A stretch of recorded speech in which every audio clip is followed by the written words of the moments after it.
Hello and welcome back to Trend Tech Guide. Today I'll show you how to upload a video to Google Drive and share the link with anyone.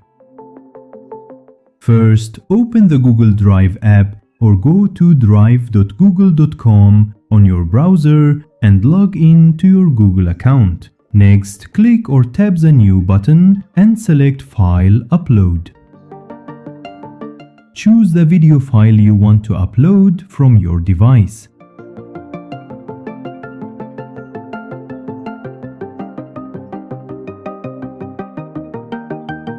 Once the upload is complete, find the video in your drive, right-click it or tap the three dots on mobile and select Get Link.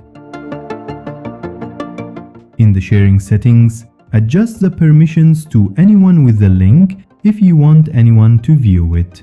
Then copy the link. Now you can send this link to friends, family or colleagues so they can watch or download the video. And that's it. If this helped you, please like, subscribe to Trend Tech Guide and hit the bell icon for more quick tech tutorials. Got questions? Drop them in the comments, I'm here to help.